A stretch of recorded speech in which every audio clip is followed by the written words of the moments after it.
Introducing the African Diaspora News Channel app, your gateway to stories that's overlooked by the corporate mainstream media. And we serve as the voice to the so-called Black community. Here we got Dr. Candace Matthews. A lot of these documents, looking at. We are committed to informing and educating through the power of media. This country is supposed to be about the land of the free for all. It has not been free for Black people, and we are tired. With our platform, we're helping to end injustice by exposing it. Join us in standing for excellence in journalism and serving our community. Download the African Diaspora News app today. Hello, African Diaspora News family. My name is Reneilwe Morema, and I am your host right here on the African Diaspora News channel. I'm reporting live from Johannesburg, South Africa.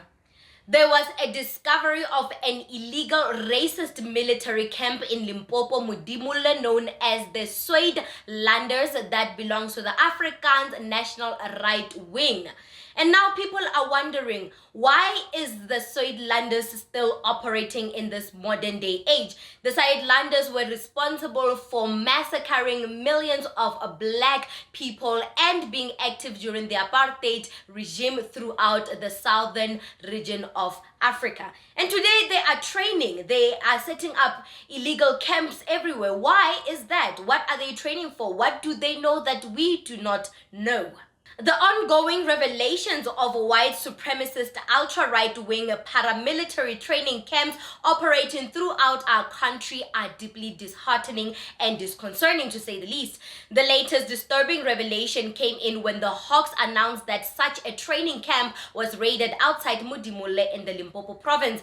According to the media statement issued by the Hawks, 12 rifles and 12 pistols were confiscated during the raid on notorious white right-winger Lawrence Steyler and his equally notorious so-called Phoenix Project, which is a project of the right-wing SUIDELANDERS Defense Organization. According to a confidential intelligence report, the operation was carried out due to suspicions that the camp was offering unauthorized military training. The SUIDELANDERS are led by an equally notorious white supremacist, the so-called Colonel Wynand du Toit, who continues to illegally use the officer title of colonel, which he had during the Apartheid regime when he was a former senior special forces officer, commonly known as the Recess. During the Apartheid era, du Toit was captured in Angola when he was a recce involved in carrying out terrorist activities together with Johannes Savimbi, CIA, and South Africa's Defence Force sponsored UNITA against the MPLA government of Angola. He eventually was extradited to South Africa, and his extradition to South Africa was highly contentious, and on his return he was celebrated as a hero by Afrikaner racists. Du Toit has evidently not changed his ways at all.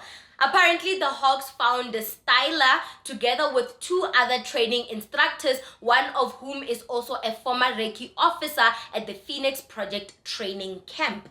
Under Apartheid, the Recess were the most notorious and vicious operatives of the old South African Defence Force and were responsible for the vicious torture, maiming, and killing of Black South Africans.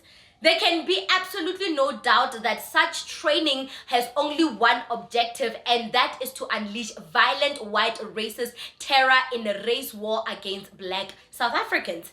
The Recess were under Apartheid specifically trained as racist killing machines.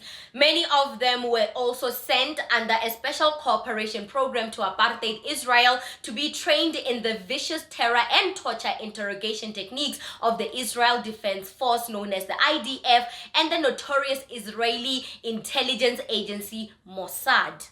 Many of these vicious racist monsters were given amnesty by the Truth and Reconciliation Commission, known as the TRC in South Africa. That was one of the many unpalatable compromises reached during the CODESA negotiations. Many of these vicious racist people were given amnesty by the Truth and Reconciliation Commission, the TRC. That was one of the many unpalatable compromises reached during the CODESA negotiations.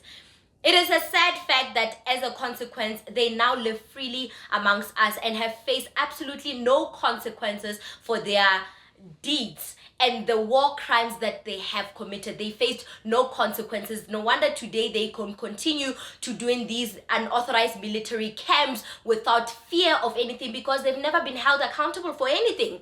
Continuing with the very same activities informed by the same white supremacist worldview show that they have no remorse whatsoever for all the terrible crimes that they have committed, and that they are in fact unrehabilitated. It is totally unacceptable to learn from the media statements of the Hawks that although they raided the Phoenix training camp outside Modimolle and found Styler and the other 2 training instructors there, they were fully armed and in military camouflage fatigues. Not a single arrest was made.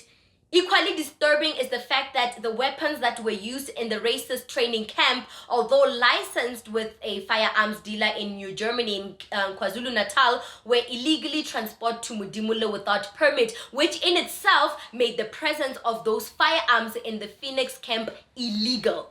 This should have been grounds for an arrest, so the Hawks not arresting them, it seems a little bit too fishy. The EFF has raised in a media statement a couple of weeks ago our concern that the so-called boomerang SUIDELANDERS and other white supremacist groupings are openly operating illegal all-white training camps in various areas of Mpumalanga, the Free State, Gauteng, Limpopo, and the Northwest Province. And we also note that videos of such training are posted daily on social media, with paramilitary trainees chanting racist slogans and displaying racist symbols such as the former national flag of Apartheid and using the K word or the K racial slur word.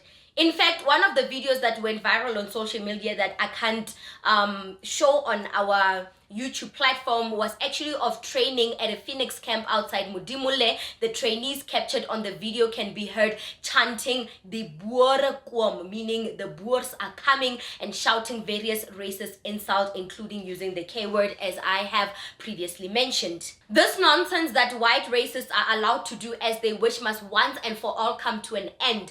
Currently, the unfortunate perception exists that white racists are untouchable, and at most they will get away with a limp warning and a slap on the wrist for doing these atrocious things. Our constitution outlaws racism, and the current laws at the disposal of our law enforcement agencies are adequate to effect the decisive action that we call for, that we want these people to go through. However, if there are legal loopholes that can be exploited by the white racists in order to continue with their unrepentant racist activities, laws must be amended and even new legislations introduced in order to ensure that none of these racist activities, in whatever guise or form, can possibly continue. I mean, too many of our black heroes that fought against the apartheid regime have died, and we want their death to mean something to us. So when such things are still allowed to continue, it makes it seem like their deaths were in vain. It's a spit in their face. It's a middle finger to their legacy. What do you think about this segment? Comment to us in the comment section below. Don't forget to like and share the broadcast. Subscribe to our YouTube channel, hit that notification bell so you don't miss these groundbreaking conversations right here on the African Diaspora News channel.